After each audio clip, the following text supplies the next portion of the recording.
So it's been quite a while since I've done any kind of practice diaries, and I thought I would kind of update, since we're moving into spring, what my winter practice kind of looked like and what it shifted into in the decks, which there's not too many, and not too much different from when I pulled decks for December. I guess that's why I don't really do the monthly type videos, because I'm not honestly always shifting month to month. Sometimes it's really more seasonal, so it's when I start to feel more of an energetic shift. And I would say December through February kind of was sitting in the same energy, and I was exploring a lot within the same decks and things like that. But there is something that has changed in my practice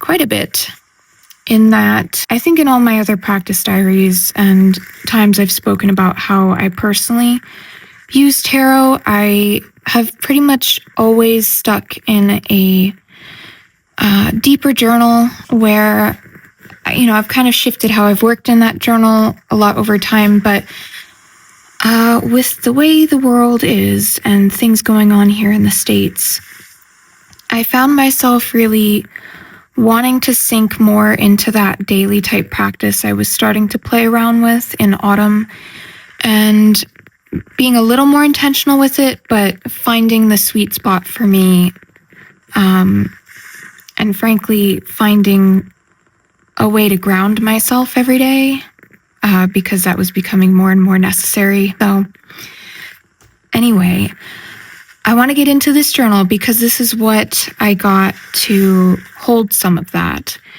This is kind of like a traveler's style notebook, which I kind of got turned on to because a video came up in my feed of someone with a really cute traveler's journal in, I think it was January, and then Thea from Garden Goddess Tarot, I think that's still her channel name, I could be wrong. She had posted about her journal kind of ecosystem, and she used a lot of traveler style journals. And I was just like, you know what? All right, cool, I'm going to do it, because I was just feeling really entranced by this idea of a cover that stays with me for years, but then inserts that can serve different purposes and be changed out over time. So I got this one. I'll link the Etsy shop I ordered it from. I did have her adjust the size for me a little bit, and I think this is the petrol color. These charms did not come with it. I've put them on, and I've really enjoyed this notebook. So I'll quickly move through what my inserts are. It kind of took a minute for me to figure out how I was going to set this up, because I first had this first journal as a astrology notebook that I wanted to use as like a photo album, and I still want to use it for that, and I had kind of pre-decorated it for that. But at this point, this is all aspects of my practice with card work or spirituality, and that one's kind of hanging out by itself at the moment until I figure out what I'm doing there. But this first journal, what I wound up getting was this Midori is this A6? I think A7 is the smaller and A5 is the next size up. But this to me is a perfect size for something I can kind of travel with, but still gives me enough space to fill in things. And this first Midori notebook, I got to use with my Tarot 101 book, because I had started this and gotten whatever this page is, I gotten all the way into the mid 40s of exercises in a different, like, larger notebook. But that was me trying to put too many things in one notebook, because it was also where I kept all my larger readings, and at one point it was where I was kind of exclusively journaling, and so it kind of all got chopped up. And as much as I have in the past been someone to say, I really just want everything in one journal, it gets jammed up. It causes traffic jams if I do that. And I also just wanted all of the work that I do from this in one place. And so that's how this one happened. and I love that it opens flat. I've already started kind of working through the exercises a bit. I just decided I'm going to start over and see where it goes, because I think when I did this, it was like a year and a half ago, or maybe more at this point. I don't even know. So I really want to work through this because the exercises are great, and there's parts in the later sections that I'm very excited about. So I'm just redoing it. And that's been lovely to have that in here. I also like that it has the has this page marker, which is very convenient. And then the next notebook is where I've kept that more. The intention of it is to be a daily practice, ideally in the morning, but if it's not, it's not. Because I kind of have these two areas of my practice where it's either my deeper journaling or this, which is meant to be more for daily guidance or a grounding message, or just to have a briefer moment to tap in spiritually and orient myself. It's like having these different, like a lazy Susan of options for whatever works for that day. Because this is a quick practice. It's like 10, 15 minutes for the most part. And I didn't do it every day. I started this one end of December, and I just finished it a few days ago, and it's March 20th as I record this. But these come blank, and so I decorated this one. I still have to decorate this. And then this is my new one, which I just wound up dipping into. So this one I can actually take out because it fits in here, but it makes it chunky. So, and I could just put the dates of when it's from, and it's just a daily guidance, not a precious notebook. I don't look too deeply into the message, but I have found it's been very grounding for me to have that approach to this daily type of reading, to ask for a grounding message or some insight for the day to be able to reflect on, and to keep myself grounded into something that's not too much, because I haven't had the bandwidth, honestly, or the time in some ways, sometimes not finding it manageable to have my deeper practice where I'm getting into more, I guess the word I always use is untangling things. I've not had the bandwidth for that a lot of days. So this has been a really great practice. And the last notebook is more of a grimoire where I keep more rituals or things. Like, I'll show you one page because I don't want to show like rituals and whatever, but it's where I kind of can study different archetypes, plants. I have sirens here because ocean has been a big theme, which I'll get into as we go along here, but I still have to fill this in. I have a book that I'm reading that I'll probably pull mostly from.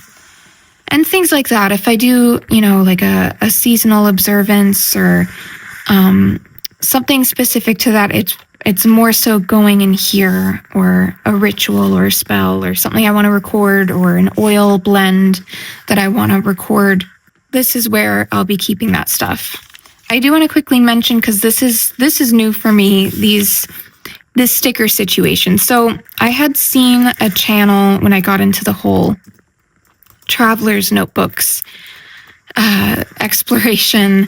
I came across, I think actually it was on Instagram first. I think her username is Wordlayout, and it's the same here. I'll try to link her video. But she had done a video talking about how she works in her commonplace notebook and decorates it and uses this kind of matte, transparent paper from Online Labels, who I was familiar with, but more for paper that's for like labeling products. So I don't know why I never looked into that kind of paper from them, because they have all kinds of different papers, but this is really great for decorating and creating something that you can easily cut out, and you don't have to be using like an X-Acto knife or something to get particular edges. I like that it's transparent, it's matte, so I can have fun decorating. So I've been using this a lot, because even in my other journal, I used to just print on printer paper, and then I don't know if I have it here, but I would use like a tape runner, a Tombow tape runner, to tape in the images. And for a long time, I would cut every single card out and do that. And then I started creating a rectangle background. So when I did 3 cards, I could just cut out one rectangle and do that. But this makes it even easier where I can just print and I don't have to be precious about cutting it out, and I can just stick it in and it looks really nice. So I'll link that video where she talks about how she does this. I just use Canva. She uses, I think, Photoshop or something that I don't have the skill to use at the moment, and I always use Canva. So that's how I did these stickers, and this one, and the rest is other stickers I had for journaling. So that is this notebook. I really, really love it. It's a trifold, and I had asked her to make this long enough that if I wanted to put a tarot card, let's see, it would fit nicely there. I hardly ever do that, but I like that I can. So, and I don't know if I mentioned it, but I think this is the petrol blue color.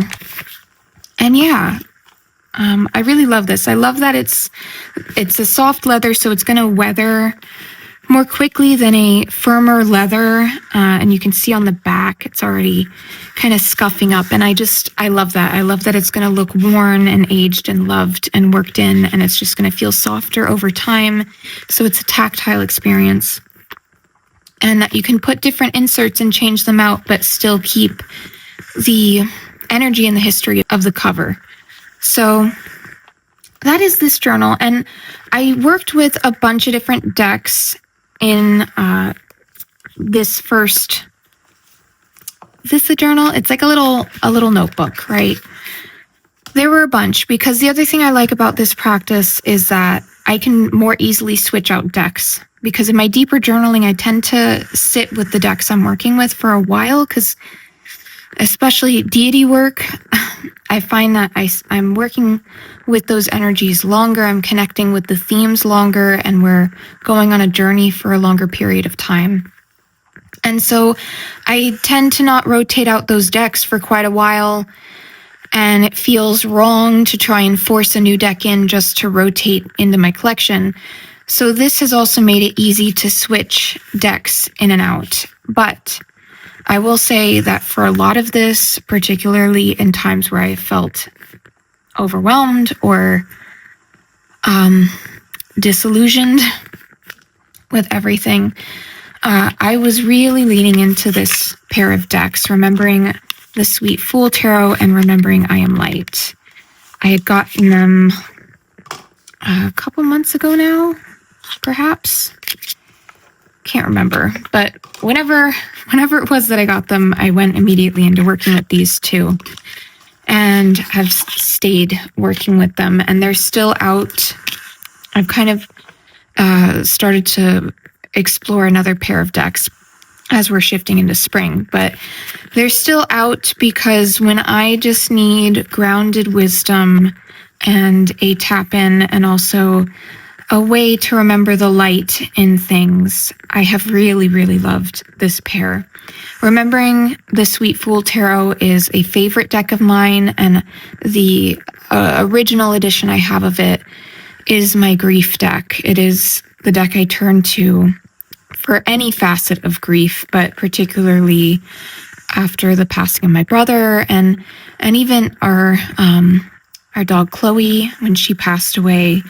This deck is such a grounded but spiritual deck. It's like earthy spiritual type energy. I have such a deep appreciation for it, but having the mini version of it has been lovely, because for this daily practice, I think I'll zoom you in a little bit so you can see better.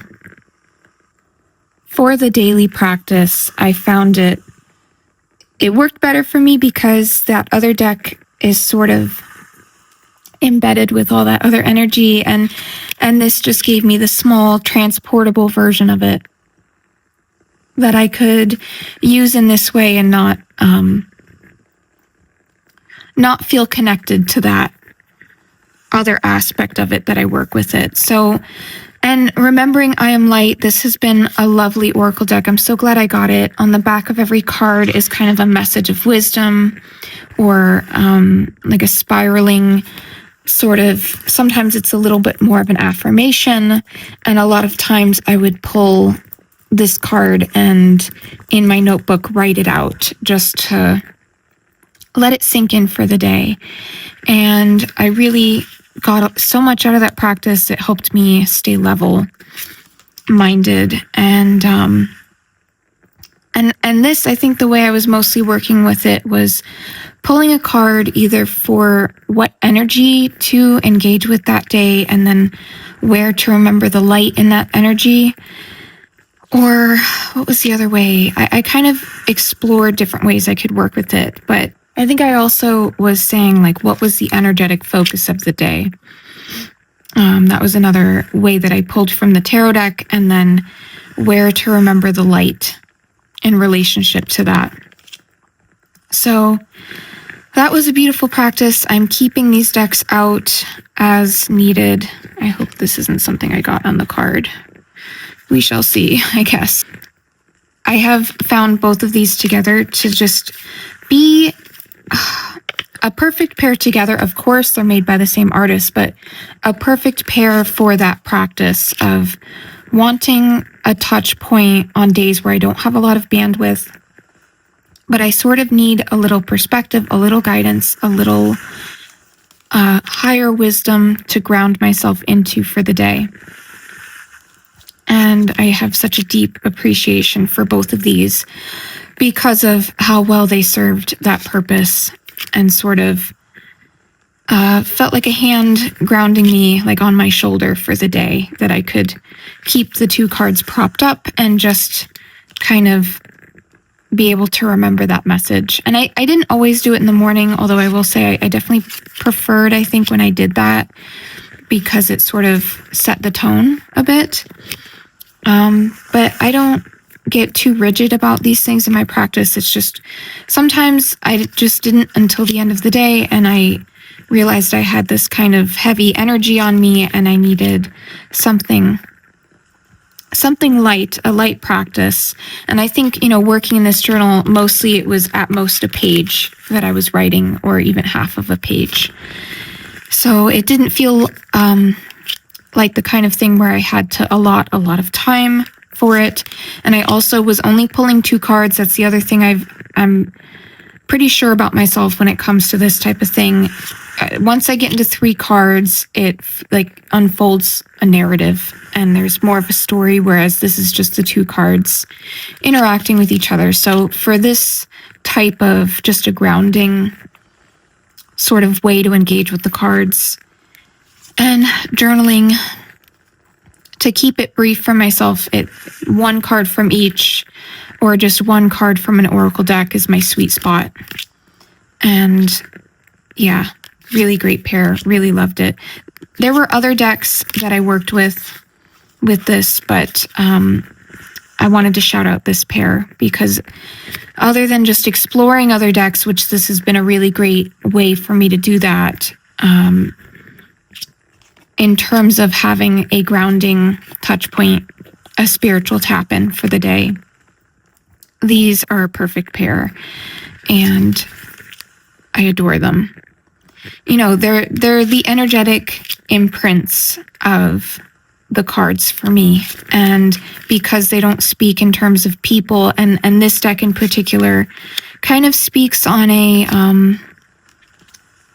it's a nondescript, abstract image, and that gives me a way to engage that doesn't feel literal and feels a bit transcendent of the moment.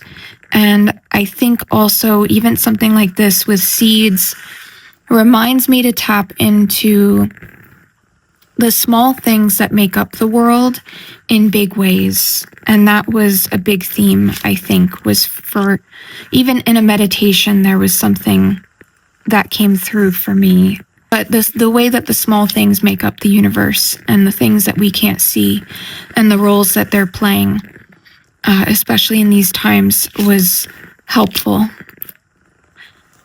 So I love this pair.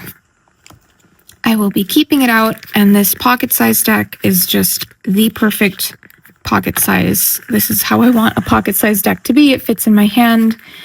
It's easy to transport, so I'm looking forward to when the weather gets nice and I can easily go outside and not be bringing out these big boxes, and things. I can just grab these two together and my notebook, and it's easy to transport somewhere or go to a park and sit in nature. And they have the nature energy in them as well, pretty heavily, I would say. So love these two, and I wanted to shout them out. The other thing I want to talk about is tea, because I have really leaned into tea, especially over winter.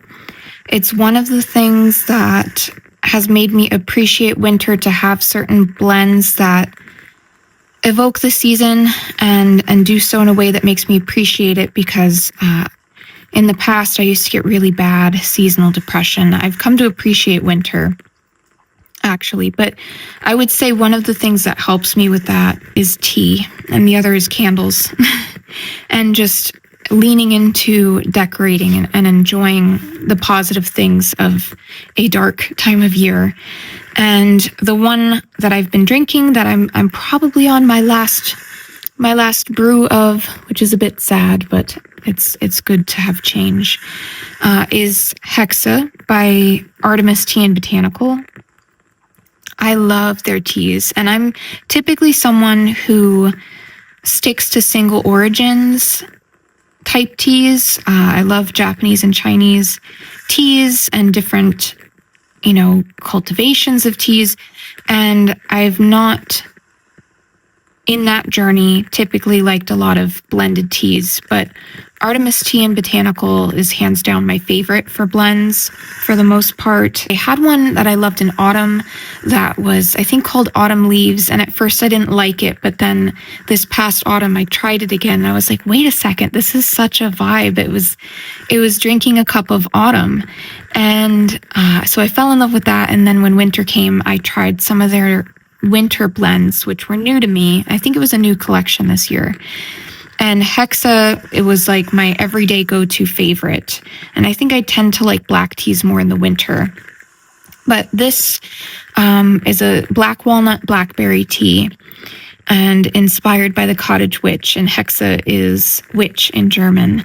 And it's a Assam black tea. It has black walnut, wild violets, and the flavor notes are malt, blackberry, the walnut, and then elderberry and honey. And it definitely captures all of that. I wasn't really expecting the walnut to come through as much, but it comes through beautifully. And enjoying that this is my seasonal tea, and as we shift out of the season, it's retired in my cabinet until next winter. Gives me something to look forward to and appreciate.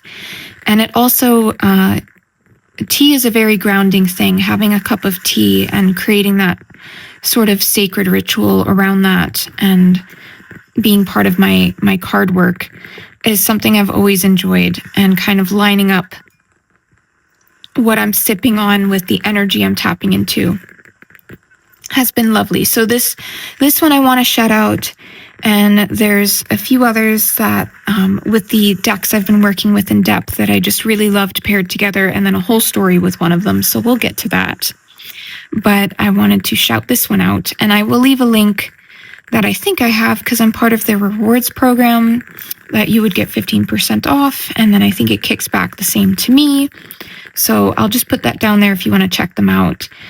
They are a bit more expensive, but the other thing I want to mention, though, is with the black teas, I get 2 beautiful cups out of 1 steeping. I just use the lower time. So if it's a 3 to 5 minute brew, I do 3 minutes kind of 2 times, and I get 2 beautiful cups of tea. And then with the ones that have oolongs in it, which I think is only 1 out of the ones I have, I'm pretty sure, I can get like 3 or even 4 out of 1 serving of tea. So that's something to keep in mind, because I think when they measure it on the website, it says however many cups, but I'm assuming that's if you're brewing it 1 cup per like serving of tea. So you can stretch it. Like this is the first cup, but the second cup of this will taste just as beautiful and even unfurl a little bit more some of the flavors of the other plant mixes that are in there. And then the last thing I'll mention actually that I have really loved are oils from Hagroot. I'll mention more of these, but with Remembering I Am Light and Remembering the Sweet Fool, she has this blend called The Light Within, and this is what I would anoint with when I was using those decks. And this really helped to remember the light within. That went right along with the theme of the decks, and this, from a scent perspective, really captures that. And, then even after the 10 or 15 minutes I spent with the cards, I could reconnect with that as the scent lingered on my skin. And I've really enjoyed her oils. She also very amazingly offers them in so many different sizes. You can get sample sizes to try things out of a bunch of different things. And then also, because they're in different sizes, there's different price points, so it makes it a bit easier to explore and then be able to have a few different ones if you like a few different ones for different purposes. So the Light Within, this one is described as bergamot, tea leaves, marigold, peaches, and cypress. And I would say it's not necessarily fruity, but I think the peach kind of just rounds it out.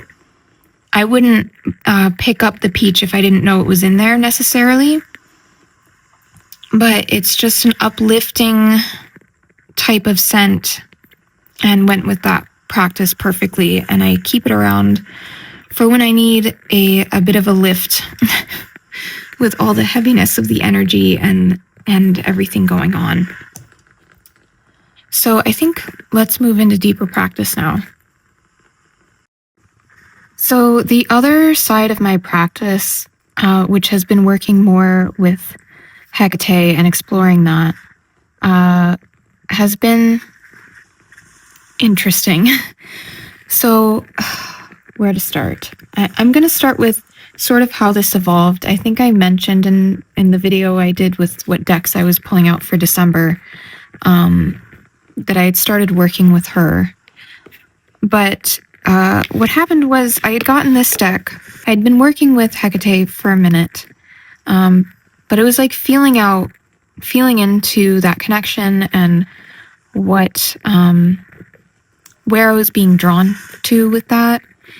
And I had picked up this deck from a local shop on like a weekend day trip and just pulled one card from it. Angelarium Oracle of Emanations is a deck that I'd been interested in for years, but then for some reason when this one came out, it just was speaking to me a bit more. And so when I was in a shop and saw it was there, I was like, oh, you know what? I'm gonna try a copy of that, see how it goes. I feel like the imagery in this deck is very profound. Like the energy of it feels very profound and powerful. And I haven't really worked with this deck all that much. I've only pulled from it a couple of times, but it's been very resonant and I feel like there's a lot to explore here. So I do want to dive into it more, but for the purposes of where my practice has gone the last few months, I really just pulled one card and sat with it because the message of this one, Ananiel, Angel of Storms, really resonated for me at that time. But I also found myself feeling that there was something deeper there, something more beyond just the moment, I guess I'll say. And this theme of the ocean became really prominent in my mind's eye. And for the next few days, I was being really drawn to this coastline that's like rocky and wild and the edge of a forest and different than the coastline I've grown up with because I'm on the East Coast. So I was very much picking up like, okay, this feels like a different kind of coast than what I'm used to or familiar with. I'm also like, I've not really been a beach or ocean person in my adult life. When I was a kid, I did like the beach, but I don't know. In my adult life, I identified with being a forest lover. And so what happened was that kind of thing was going through my mind's eye a lot. And then I got in an order from Artemis Tea and Botanical, and I had picked up like a few teas that were new to me because I was trying to get to a tier that kind of maxed out the Black Friday sale situation that they had. And one of the extra type teas I picked up was Salish Sea. And it's a coastal Pacific Northwest blend inspired by quiet hikes along the coast of the PNW temperate rainforest, misty air alive with the scent of moss-draped spruce and cedar, wet fern, and a hint of rocky seashore and brine, and the promise of sweet wild berries. I had mainly picked this up because this is a blend that is green tea and oolong. They didn't have the green tea blend that I had previously liked from them. And this sounded just interesting. And so the day I got it, I opened it, I smelled it. I was like, oh, yes, this smells very interesting. And that evening when I went to brew a cup, there was like this convergence point of this image in my mind's eye that I'd been getting about this rocky coast, this tea, and feeling very strongly that Hecate was claiming this tea. And it dawned on me that there was some connection there, Hecate in the ocean, and that maybe I was being drawn to work with her in that kind of, I don't know, atmosphere or plane. At the time, this kind of confused me because I had not done a lot of research about Hecate. I knew of her as like the goddess of witches, the goddess of crossroads and thresholds, and magic and the underworld and that kind of a thing. And so, sitting with it and this like heavy ocean theme coming in, it made sense to me that like where land, sea, and sky meet is a threshold, but I hadn't really researched anything like that. I hadn't read anything about it. And I was just very intrigued that like where I thought I had been like anticipating we were going to be focusing on crossroads type stuff, we were at the ocean in a very like foggy, rocky coast by the woods. So I wound up doing some research and came to learn that there is an epithet of hers, Einalia, which is of the sea. So that kind of blew my mind because I just wasn't aware of that. Oh gosh. So the thing, I have the Witch's Tarot here because this is her deck in my practice. It is probably the most difficult shuffle of my decks, I would say. It's got rose petal finish. Oh, look, there she is. Oh, good. She's giving me a place to start with how to talk about this. That's helpful. Thank you. Anyway, it is a rose petal finish, but it is the most difficult of all of my rose petal decks because I typically like rose petal, but this one's kind of quite difficult. And I don't think I mentioned that other times I've spoken about it. And the other thing is because it's primarily black, and the rose petal, it'll show fingerprints pretty easily. So it's kind of like one little gripe with it, but I love the deck so much that it's whatever. Oh, that's just funny. Okay. Oh God, I need a second to process this. Okay, pardon me for scene change, but I've had some issues with the video I recorded, so I have to pick up where I left off, and that was with this spread. Also, my nails, unfortunately, yet again, are all messed up, but we're just gonna have to roll with it, or I'm never gonna get this thing finished. But I paused on this reading because it kind of perfectly helped me explain where this work with Hecate has gone and come to. This card, Calcination, is sort of a key point. Hecate, for me, has served as a guide to move through themes of calcination and to move past them into the next stage, which I will get to as we go along. But the stage of calcination is the burning away. It is the breakdown of ego, burning away false identities, attachments, and in general, crisis points, upheavals, the fire of change, and things needing to burn down, identities needing to burn down. It's very much Tower card, Ten of Swords, that type of energy. And it's sort of the uncontrollable but necessary inferno of things. So that was much of my early work, was kind of touching on those things. What has been burned down? What do those ashes look like? What do they come from? And so this spread perfectly encapsulates that, because she was serving as a guide to help me move through and past this phase of the burning away.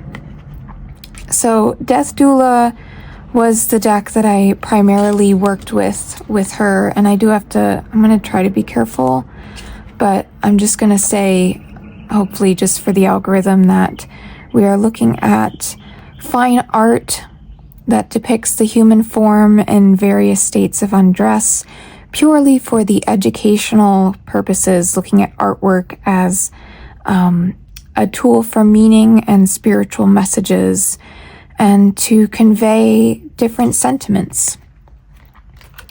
So totally within the guidelines of YouTube, so hopefully it'll be all right, but I'll try to be careful with which cards come up. But yeah, so Death Doula was a great tool for that. I have generally worked with this as a medicine deck in grief work, and because that ocean theme was kind of coming in, I felt this was a good deck to work with, because it sort of touched on maybe the grief aspect that can be associated with the sea.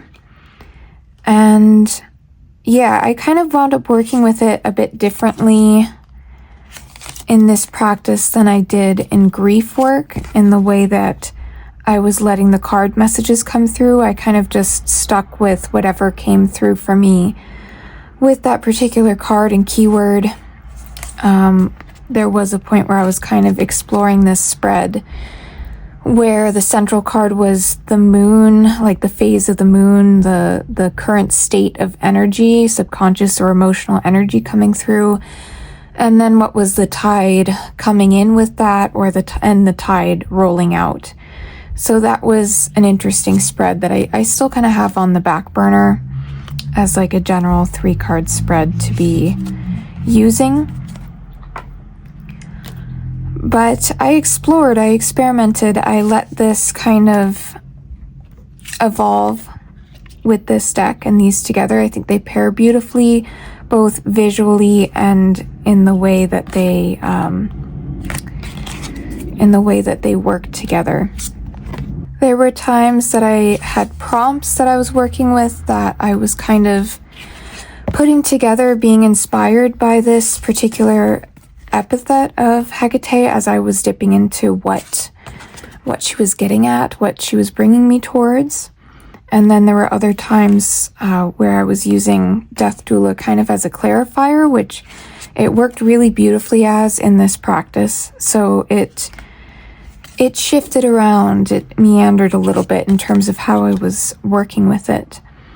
And I found this to be a beautiful way to connect in with and familiarize myself with Hecate, and also what the epithet of Analia was coming forward for me to bring me towards and to dissolve, because that is the next phase, is disillusion, which was kind of this whole roundabout thing to realize that that's where this was all going.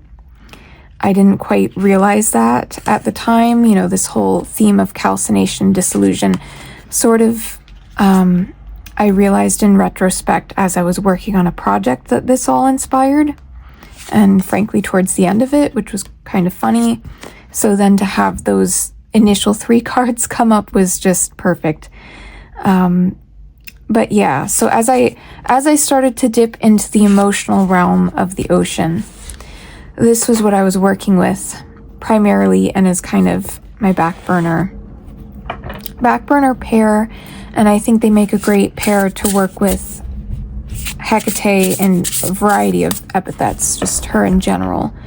Death Doula is a great deck to connect in with her, I think.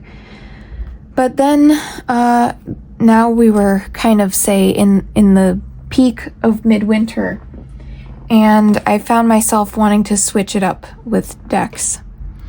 And the one I felt drawn to was the Dream Travelers edition of Tree Whisperer Oracle.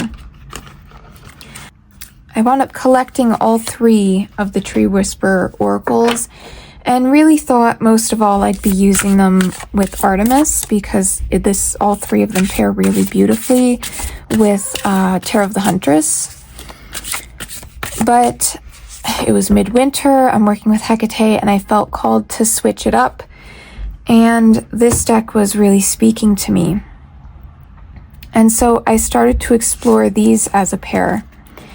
And with the Tree Whisperer Oracles, it's hard to know how you're going to connect with them looking at them through a screen. That's what I found. I was intrigued enough that when there was an opportunity to get one of the decks, I did, and then realized that I was able to connect in with them, and so I wound up collecting the other 2 that I didn't have the next time that Maggie did a pre-order.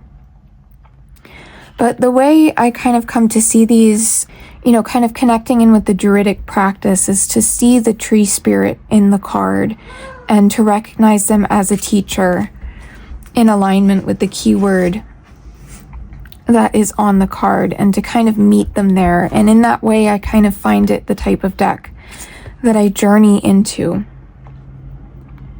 And that was an intriguing shift in the practice, because the other thing about this deck, because it features winter, is it had snow, it had the water element, and I started to feel like I was getting closer to where I was being brought or drawn to, or however you want to put it, right?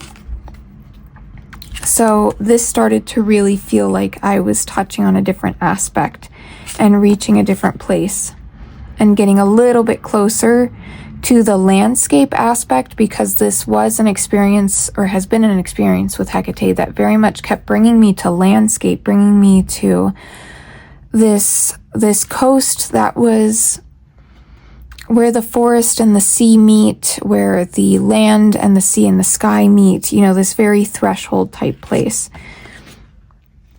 So working with this deck felt like it was fitting in with that natural element really beautifully. And something, let me see if I can find one of the cards. Something that I found with this edition in particular was very helpful was because I was working with this in my deeper journaling, I was taking more time with the cards and taking a moment to look into phrases or words that I either had a surface level understanding of or didn't even have that deep of an understanding of, like time dilation. But there's other ones. Let's see if we can find them. I love this Lost in the Mist. Let's see if they will come up. This was the one in particular. So I had a very social media understanding of Wanderlust. And when this card came up, I knew that I was missing something. Like I wasn't able to hit the arrow on the target, because there was a deeper level of this card that I needed to understand. And so I went searching things up, doing a bit of research and learning about where the term Wanderlust comes from, and wound up reading a whole bunch about German Romanticism and what the original idea of Wanderlust was, which is a bit deeper than the social media understanding that you might kind of have if you're just a 21st century wanderer on this earth. And the idea with Wanderlust, if I recall correctly, in German Romanticism, is how going to new places and new landscapes can transform you. Like there's an alchemical process in that, of encountering new spaces and new landscapes, new territories, and just the very act of being present somewhere that is so unfamiliar is transformative. And that sort of deeper layer, that understanding that there's a lust for the new experience of having a landscape just fundamentally change you and shift your soul, and kind of reading up on that gave me such a deep understanding of that particular spread that had come up for me and what that was coming up to speak to me about. So I have found that to be one of the ways I connect in with this deck. There's other cards like Messenger or Pride where I feel like I have a pretty rounded understanding of what that is. But whenever there was something where I felt like I was just getting the surface level of it, Relativity is another one of them. Although this was like in grief work when I used this. When I gave myself the opportunity to spend a little bit of time researching and understanding, like, what is the scientific, like the true deeper understanding of what relativity is and how does that as a metaphor translate to the reading, I found that to be a really beautiful, expansive way to get to know this deck and the messages that were coming through and the way that those resonated so beautifully was just a lovely experience with this deck. And this kind of brought me to a place where I realized I needed to dig deeper. I wanted to work with something that was really going to encapsulate this ocean place that I was being brought, because it just kept being so prominent, so loud, or so immersive. Like, I wanted to be immersed in this. And so I started kind of looking to see what ocean decks were out there and was not finding anything that was resonating really. And so I started toying around with the idea, do I make my own deck for this particular, rather specific practice? So I started toying around with that. And I must say, the initial couple of weeks or few weeks I was doing that were very unfruitful and frustrating, and I didn't feel like I was getting anywhere. I had started kind of inspired by this one, playing around with images of the sea and this sort of mirroring, but that wasn't quite reaching. Oh, how did you get in here? Wasn't quite reaching the right thing. It wasn't feeling right. So I backburnered it, but then I still couldn't get this idea of this project off of my mind. And at one point I kind of said to Hecate, look, if I'm meant to do this, please give me a sign, because it's quite possible that I'm just creating a distraction project for myself, which I may or may not be known for doing here and there. So if it's in fact a distraction project, help me let it go. But if it's something I'm meant to do, give me a sign. And it was not even 2 days, I think, after kind of requesting that, putting out that request, that I was driving back from errands. I normally have this one playlist that I listen to when I'm driving, like literally for 2-3 years. It's this one playlist that I tend to listen to. But for whatever reason on this day, I didn't feel like listening to that playlist. And so I just picked a song by Finnegan Toohey, I think is the artist's name, called Old Gods. And I just picked that song and let it play out, whatever the algorithm decided to pitch forward after that song. That's a really beautiful song, highly recommend it. But that was what I decided to do when I went out for errands, and I go do my errands, in and out of the car, listening to that as it starts rolling through whatever the algorithm wants to pitch me, and wasn't really thinking too much of it until I'm basically, 5 minutes from home, and this song starts to play that hit me so hard I had to pull over because it was my sign, and it just made me so emotional because it's so beautifully and perfectly captured the energy of this landscape, of this energy that I have felt connecting with Hecate and Alia. And that song was Borders by Kalandra. And I can't, sadly, play it for you, so I'm just going to link it in the description. But, you know, of course, it would be a whole problem, I think, even if I played a small snippet of it. So I won't be doing that.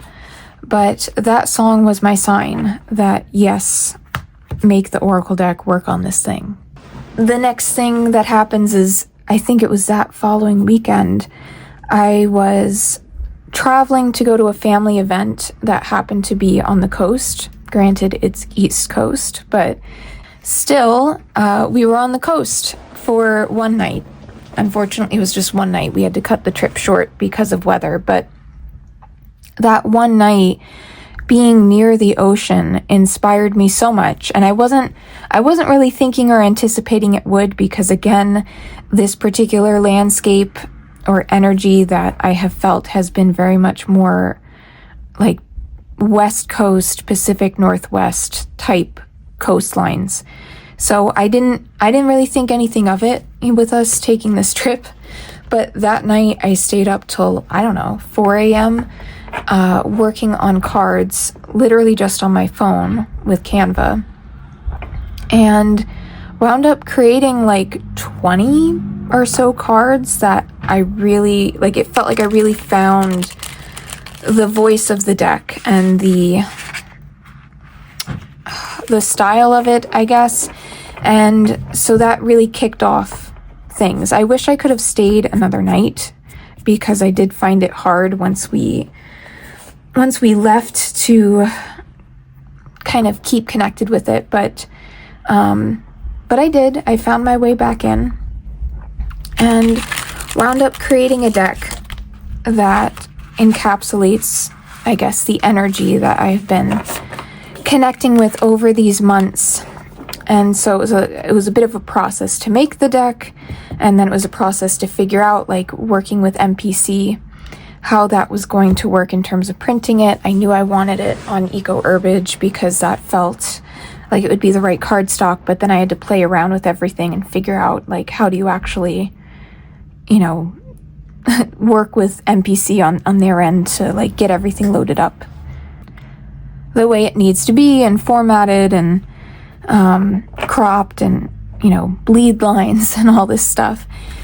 But I wound up making the deck and, you know, letting it flow, which is such a literal but also figurative theme here, was what I really needed to do in the end. And so I wound up not worrying about any kind of structure.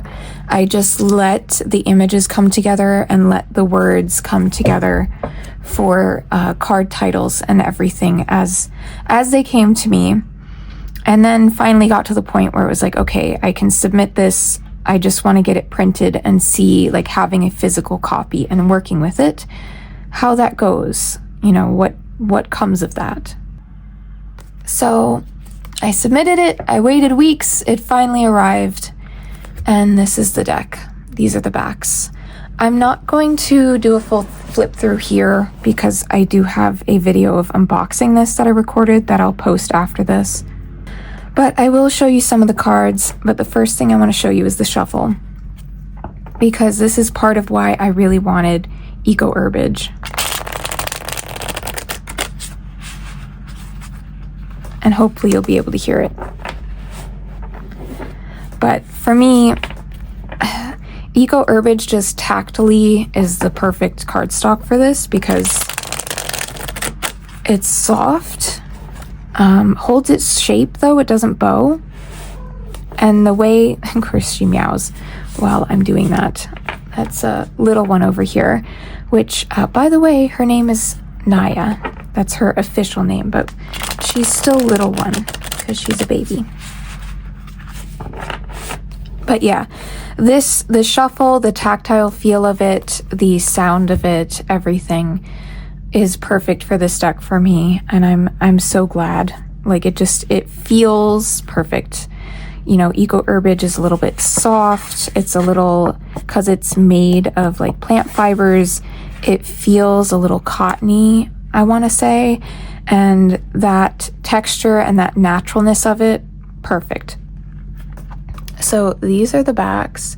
I am pretty happy with how they came out, although I did notice when I was comparing like how this looks to the original images I have, that this kind of leaned a little even more cool toned than it already was. So I'm considering like if and when, or I guess when I reprint this, because I will reprint it at some point, that I might adjust that a little bit. We'll see, because there's definitely changes that I'm going to make to this deck over time.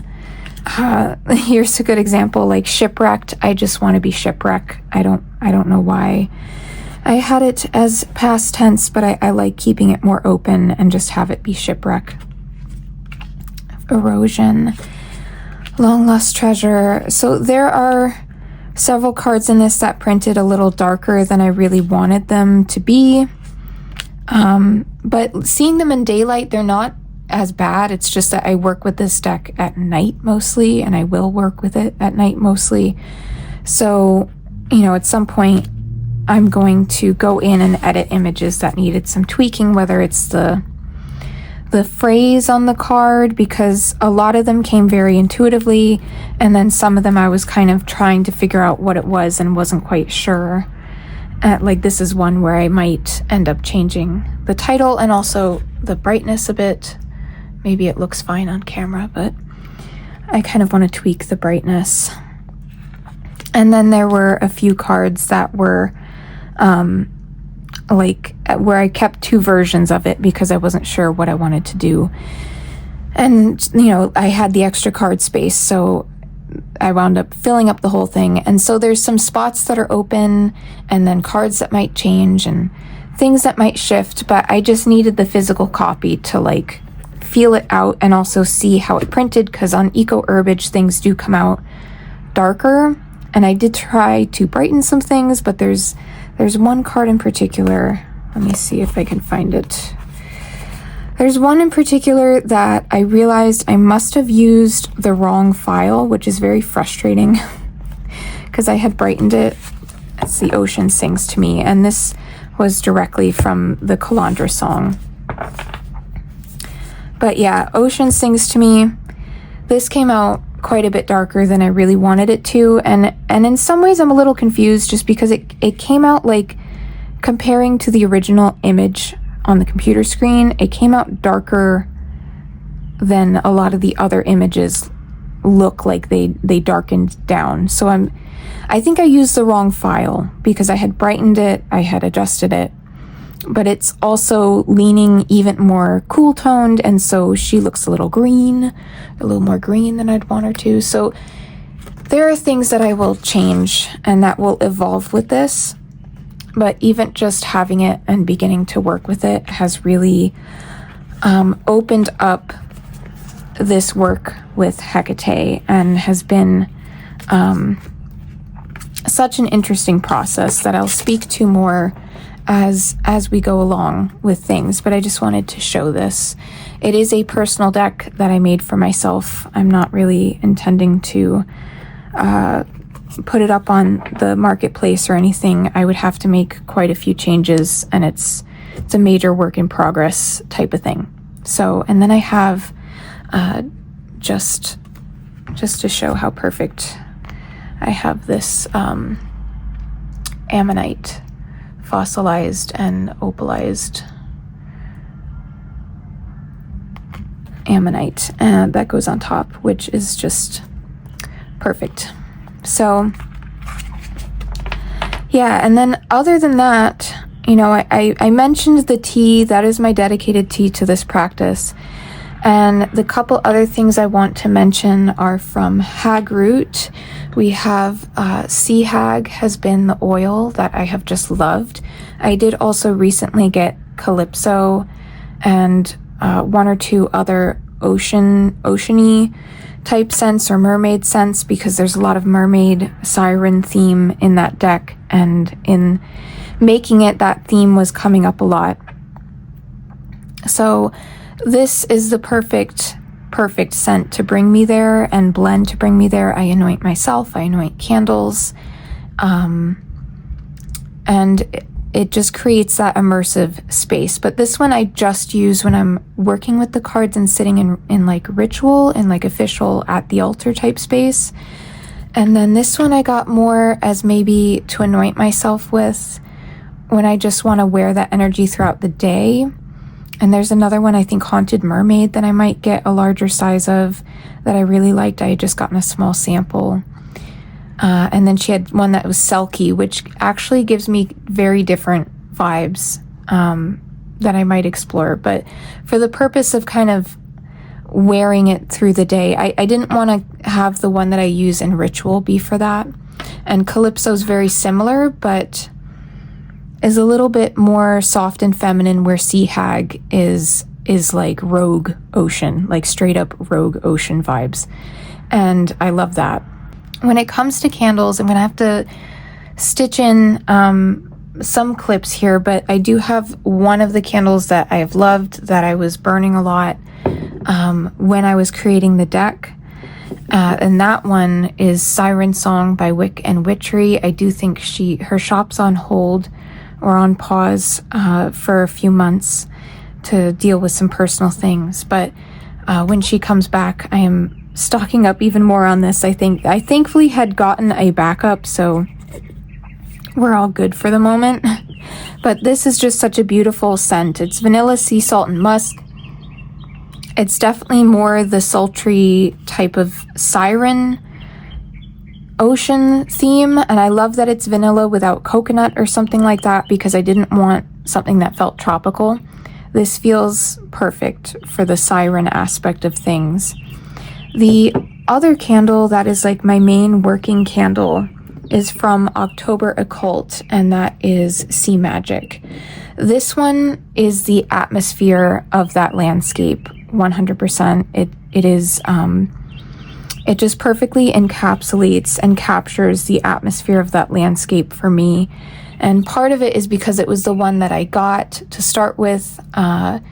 In some ways I kind of wondered if maybe getting one that has a heavier, finding a candle that has a heavier moss note would be more in line, but that candle and October Occult's candles are just loaded with so much magic. Like, you can feel the intention in them as soon as you open them up, and then even more so when you light them.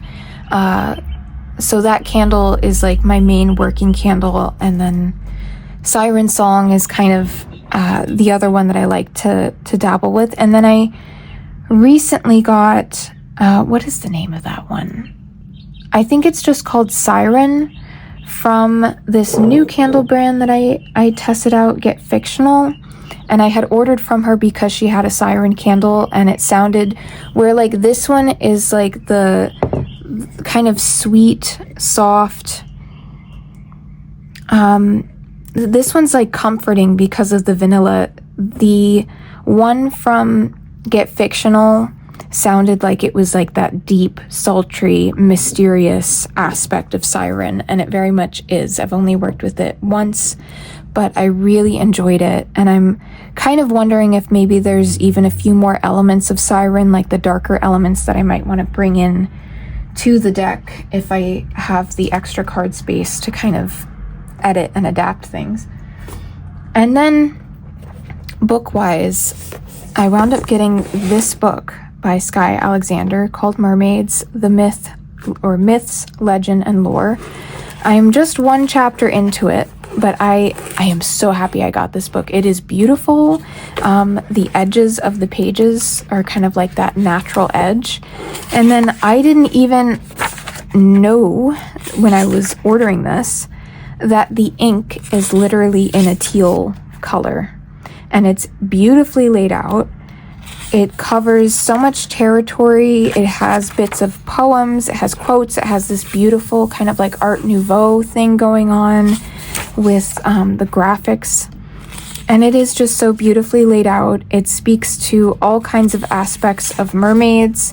It brings up Jungian psychology perspective. which, you know, more so talks about it being sort of a presentation of the anima in a man. But I think there's so much to get out of this book, and it speaks to all the different facets and different cultures, and how mermaids have shown up in different cultures across times in various ways, and sirens, which, you know, yes, the classical Greek siren is a bird woman, but the idea of mermaids as sirens and being temptresses exists in mythology outside of Greece, and like across different cultures. You have all kinds of perspectives on what sirens are like and what their myths carry. And then combs and mirrors, because there's a comb card and a mirror card in the deck, so it speaks to that. It speaks to the different symbolisms and mermaids around the world. It's just so much fun to get into, so I'm going to enjoy reading through this and seeing how what I learn in it might shift some of the cards in the deck. But I will say, even reading the first chapter, it's interesting how some of the cards I just intuitively put together and made are like the sentiments are echoed in this book, reading about the different perspectives and such on mermaids. So that's been very cool. The other book I don't have on me at the moment, but it's The Changeling Sea, and I'm forgetting the author's name. But I think it was Kelly had sent out an email from Truth and Story. She had sent out an email about a workshop she was doing and mentioned this book, and it just caught my eye. And so I went looking it up, The Changeling Sea, and kind of reading the premise. It's this young girl who has like a hatred for the sea because it took her father, and it also stole her mother in the process, in the sense of her mother being just dissolved fully into grief and not being present anymore. And it's a story about her becoming and her cultivating a relationship with the sea kind of by force.